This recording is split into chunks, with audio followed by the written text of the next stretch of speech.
बिस्मिल्लाहिर्रहमानिर्रहीम। अस्सलाम वालेकुम। मैं सैयदा फातिमा जबीन और आप मेरा यूट्यूब चैनल देख रहे हैं फातिमा स्टोरी। पापा, आज मैं टूरिज्म के हवाले से आपसे गपशप करना चाहती हूँ कि कि पाकिस्तान में कौन सी जगह बेस्ट हम जा सकते हैं टूर। जी बेटा, थैंक यू। वैसे तो अल्हम्दुलिल्लाह माशाल्लाह हमारा पूरा पाकिस्तान ही इतना खूबसूरत है। अल्लाह ने इतनी कुदरती हुस्न दिया हुआ है कि हम जहाँ चाहें जा सकते हैं, कोई उसमें रुकावट नहीं है, कबाहत नहीं है। लेकिन स्पेशली हमारे जो नॉर्दर्न एरियाज है, जो हमारा नॉर्थ है, शिमाली इलाका है पाकिस्तान का, जिसको आप अपर पाकिस्तान कह सकते हैं, उसको अल्लाह ने बेमिसाल हुस्न दिया हुआ है। ठीक है, उसको हम तकरीबन 3 हिस्सों में डिवाइड कर सकते हैं। मसलन नंबर 1 कि जो हमारी नॉर्थ वेस्टर्न साइड है, जिसको शिमाल मगरबी साइड कहते हैं, वो उसमें आ जाता है आपका सवात और उससे मुल्का इलाके, जैसे वादी चित्राल हो गया और उसके जितने मखसूस मकामात हैं सैर व सियाहत के हवाले से। ठीक है, सवात की अगर हम बात करें तो उसमें बहुत सारी बेशुमार जगह हैं जो अभी तक अनएक्सप्लोर हैं उसमें। लेकिन जो मशहूर जगह है उसमें अगर हम देखा जाए तो मालम जब्बा सबसे मशहूर जगह है। ठीक है, वो एक टॉप है जहाँ पे बर्फ़बारी होती है, वहाँ पे रिजॉर्ट्स बने हुए हैं, चेयर लिफ्ट है, जो बहुत ज़्यादा अट्रैक्शन का बायस बनती है टूरिस्ट के लिए। उसके साथ फिर हम सवात नीचे शहर में तारीखी मकामात हैं। फिर आगे हम चले जाएँ, सवात से आगे कालाम आ जाता है, बहरैन, मदियन, और उसके बाद फिर ओशो फॉरेस्ट, महाडेंट लेक है। ये बहुत मशहूर जगह हैं जहाँ पे टूरिस्ट जो है वो दोनों सीज़न यानी गर्मियों और सर्दियों में बखुशी और शौक से जाते हैं। सवात से फिर हम अगर जाएं इस तरफ आ जाएं मज़ीद, तो हमारे पास जो मशहूर जगह है वो वादी कागान है। वादी कागान बहुत बड़ा एक सियाहती मरकज़ है और काफ़ी वसी व अरीज़ इलाके पे फैली हुई है। इसका ज़ीरो पॉइंट हम बालाकोट का कहते हैं। ठीक है, बालाकोट पहुंच के इंसान को बुलंदो बाला पहाड़ नज़र आना शुरू हो जाते हैं। दरिया कुनहार हमारा इस्तकबाल करता है वहाँ पे, और उसके बाद फिर पहाड़ी सफ़र शुरू हो जाता है।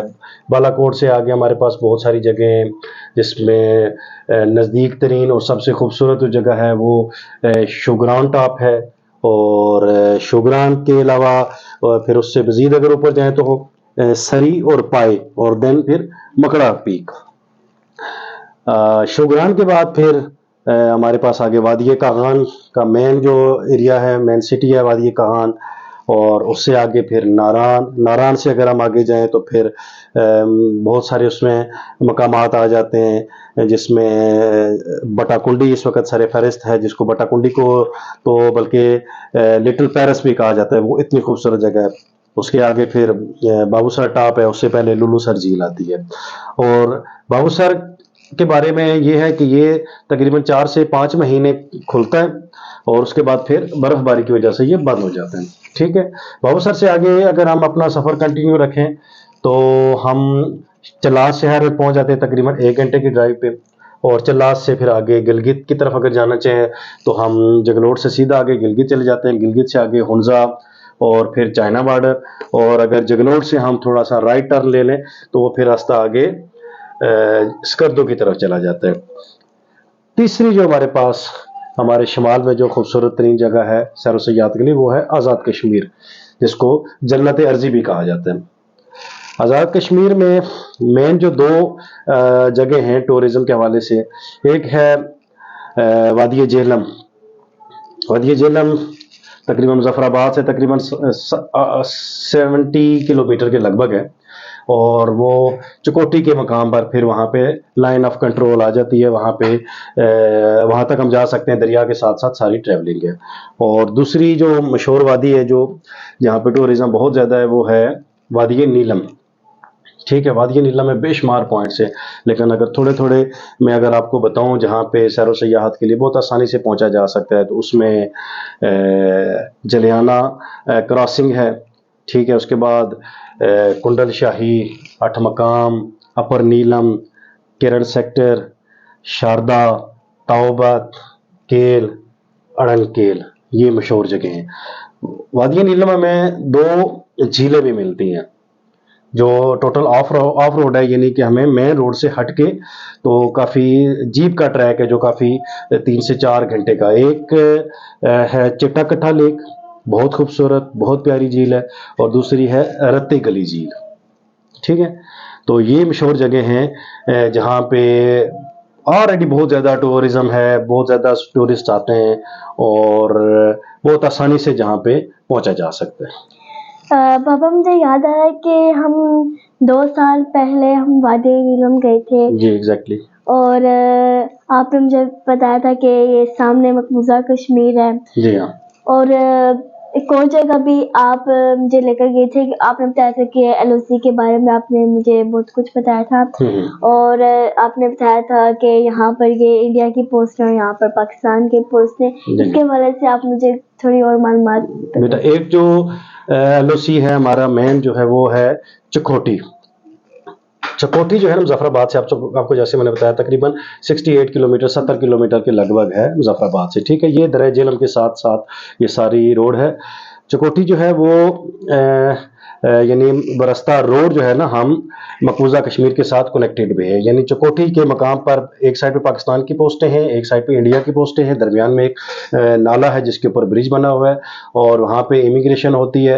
اور کشمیری جو ہیں، دونوں سائڈ کی جو کشمیری ہیں، مقبوضہ کشمیر کے اور آزاد کشمیر کے، وہ دونوں اپنے جو تھرو سفارتی چینل ہے، ٹھیک ہے، اس کے تھرو وہ اپنے ٹریولنگ کر سکتے ہیں دونوں سائڈز پہ. یہ کشمیریوں کو الاؤڈ ہے. ٹھیک ہے، اسی روڈ پہ جو ہے وہ دوستی بس سروس بھی چلی تھی غالباً 2004-2005 میں. ٹھیک ہے، تو ایک تو یہ پوائنٹ ہے لائن آف کنٹرول کا. ٹھیک ہے، دوسرا اگر ہم وادی نیلم کی طرف جائیں تو ہمارا پہلا جو سامنا ہوتا ہے مقبوضہ کشمیر کے ساتھ، جہاں پہ سامنے ہمیں لائن آف کنٹرول اور انڈین پوسٹیں بھی نظر آتی ہیں، انڈین فلیگ بھی نظر آتا ہے، وہ ہے جلیانہ کراسنگ. ہماری سائڈ پہ اس کو جلیانہ کراسنگ کہا جاتا ہے. ٹھیک ہے، اور انڈیا کی سائڈ پہ اس کو ٹٹوال سیکٹر کہا جاتا ہے. ہم تھوڑی ہائٹ پہ اس جگہ پہ، اور جو انڈیا کے زیر انتظام جو جگہ ہے وہ جو یعنی رہائشی آبادی ہے وہ تھوڑا سا نیچے کر کے درمیان میں دریا نیلم ہے. اس کے علاوہ اگر ہم وادی نیلم میں ٹریول کرتے جائیں تو اس سے مزید آگے اٹھبکام سے آگے کیرن سیکٹر آتا ہے. ٹھیک ہے، کیرن سیکٹر. ٹھیک ہے، تو کیرن سیکٹر میں دریا ہے، اور ہم بالکل دریا کراس کریں تو سامنے مقبوضہ کشمیر ہے. وہاں پہ ان کے رہائشی، ان کے گھر، روایتی جو پرانا ٹریڈیشنل کشمیری کلچر ہے وہ ہمیں نظر آتا ہے. اور وہاں پہ تو ڈسٹینس نہ ہونے کے برابر ہے، صرف دریا ہے.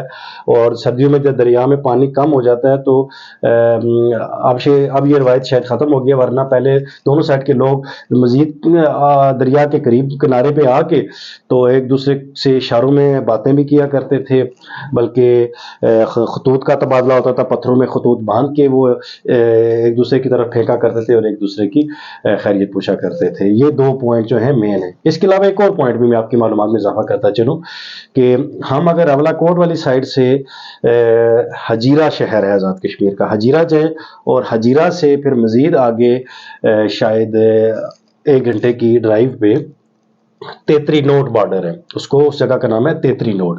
ٹھیک ہے، یہاں پہ بھی کراسنگ ہے. ٹھیک ہے، یہاں پہ تجارت ہوتی ہے، آمد و رفت دونوں سائڈ سے، اشیاء خرد و نوش اور دوسری چیزیں جو ہیں پھل فروٹ سبزیاں وغیرہ وہ ایک دوسرے کے ساتھ وہاں پہ تجارت ہوتی ہے. تیتری نوٹ بارڈر سے غالباً آدھے گھنٹے کی مسافت پہ مقبوضہ کشمیر کا مشہور شہر ہے پونچھ. ٹھیک ہے، پونچھ سٹی، اور ہماری سائڈ پہ جو ہے وہ حجیرہ سٹی ہے. ٹھیک ہے، تھینک یو بابا، آج آپ نے میری نالج میں اور اضافہ کر دیا ہے. اور آج ہمارا پروگرام آج اینڈ ہوتا ہے. تھینک یو، اللہ حافظ. اللہ حافظ.